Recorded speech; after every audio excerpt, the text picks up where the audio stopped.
Covered call ETFs, who they're best for and who should avoid them. So, covered call ETFs can look amazing on the surface. The yield is high, the income sounds great, and for a lot of investors, that's very appealing. But here's the part that matters most: covered call ETFs are not automatically good. They're not automatically bad either. They're just a tool. And the real question is not, are covered call ETFs good?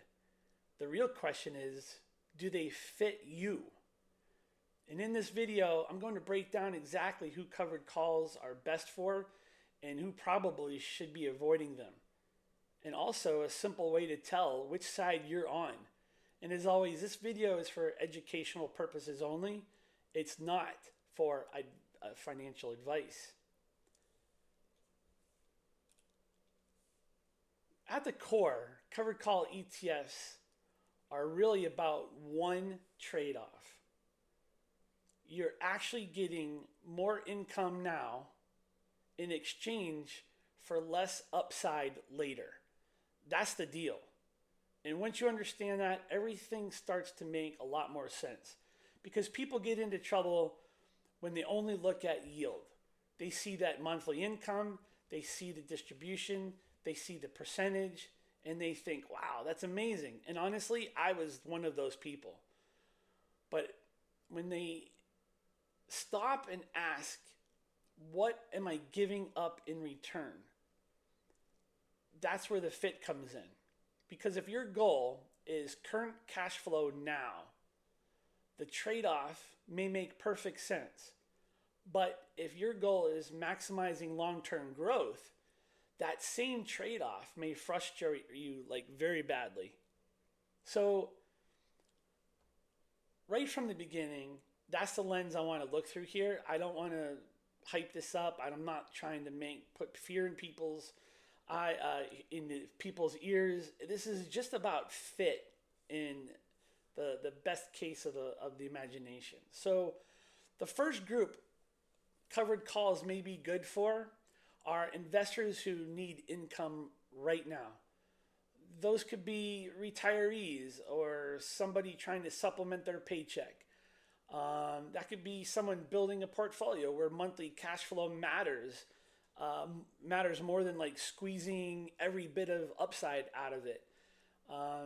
That's also a very important distinction, by the way, because not every investor is in the same season of life. Some people are trying to grow as much as possible for the next 20, 30 years.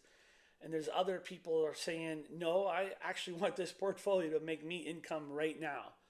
That's the different objective. That really is. And when that objective is different, the tool can be different tool.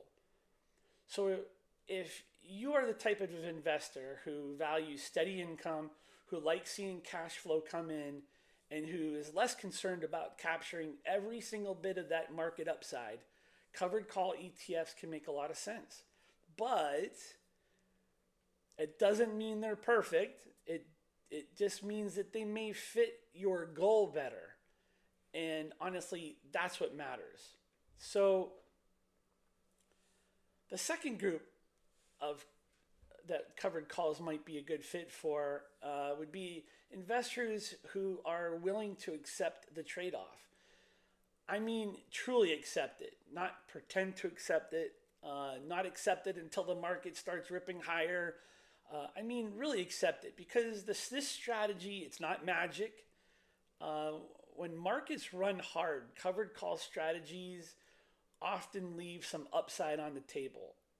And that's in part of the design of this whole thing. So the right investor for this type of ETF is someone who says, I understand that. I'm okay with that. I'm not trying to hit home runs. I'm not trying to build, income. I am trying to build income rather. That investors usually much more comfortable owning these products. They're not expecting unlimited upside. They're not shocked when the market flies and their fund doesn't fully keep up.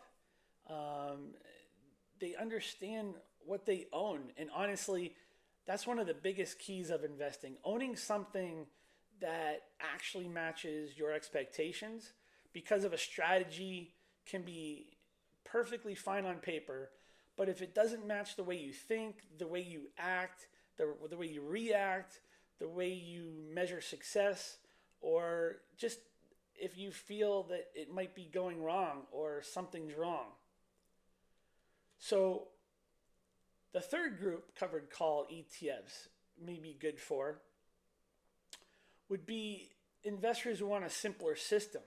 Not everybody wants to be hyperactive. Not everybody wants consistently trade in and out, watch every tick, or reinvest the wheel every week, or reinvent the wheel rather every week.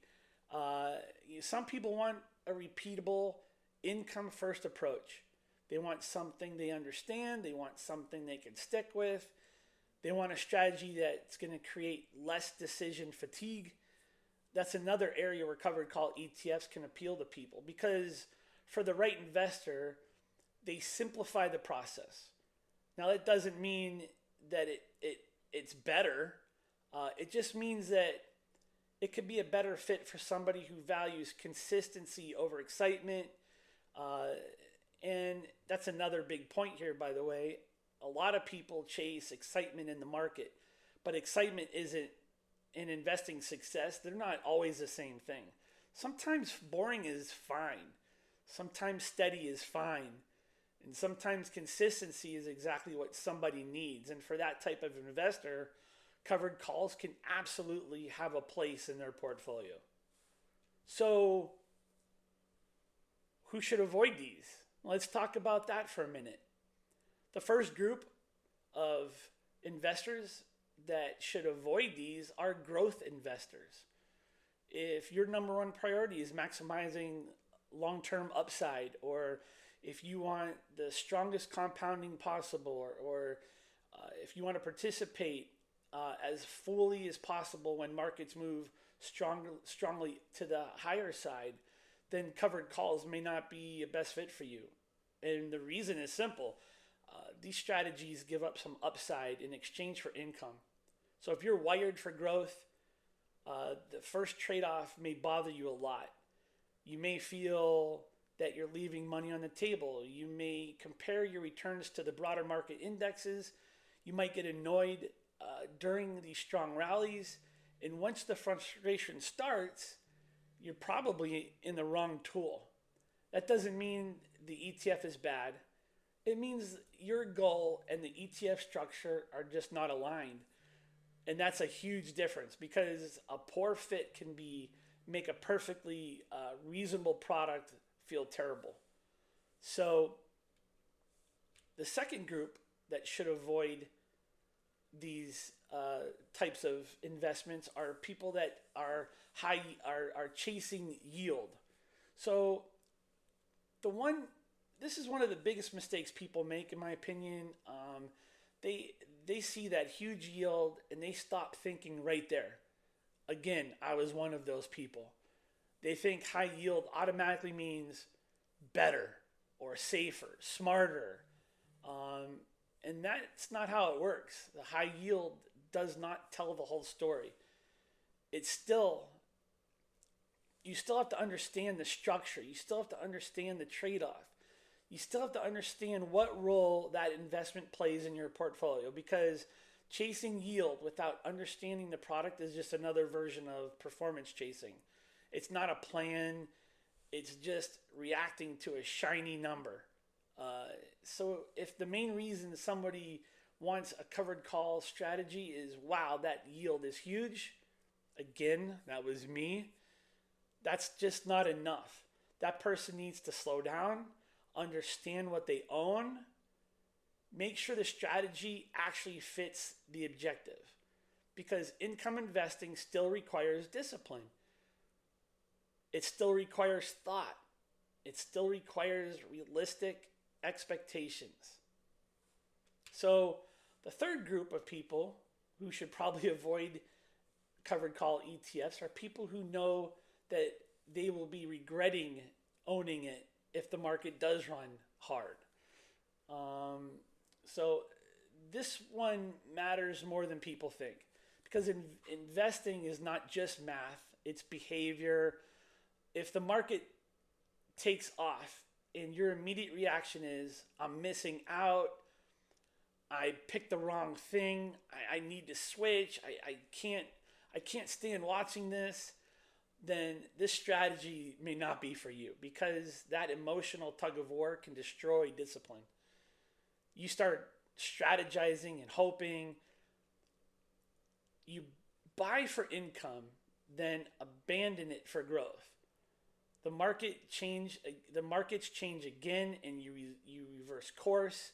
That kind of back and forth usually hurts returns and more than the original decision ever would have.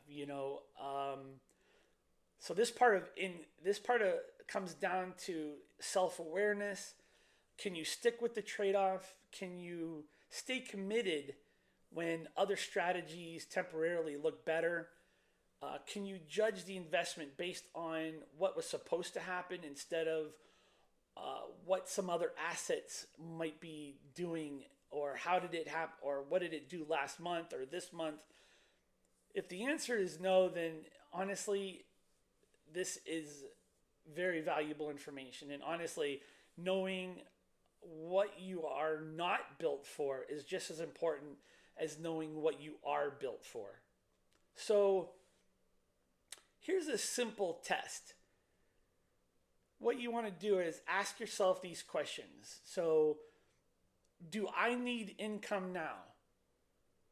Not someday, not maybe, not theoretically. Do I actually want income for my portfolio now?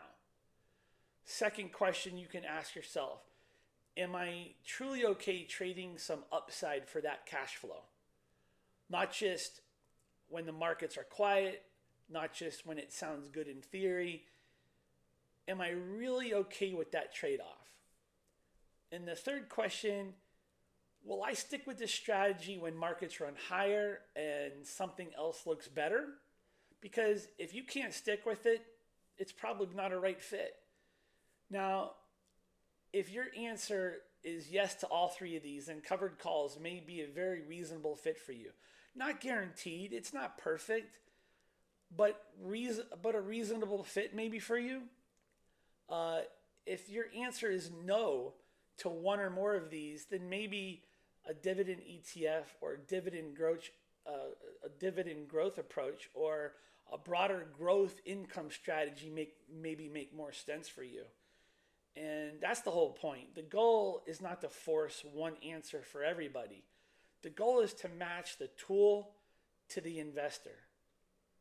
So the bottom line here, covered call ETFs, they're not automatically good and they're not automatically bad. They really, truly are just a tool. And they work best when income is your priority. When an investor understands the trade-offs and when the expectations are realistic. For the right person, they can absolutely make sense. For the wrong person, they can become frustrating very quickly.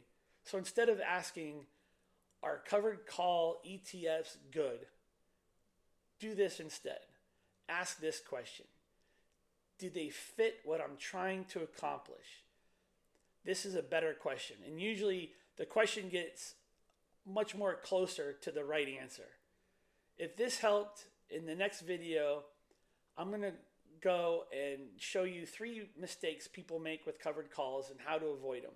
And again, this content is for educational purposes only. It's not for financial advice. I thank you for watching. Like, subscribe, and I truly appreciate you all. Take care. Bye-bye.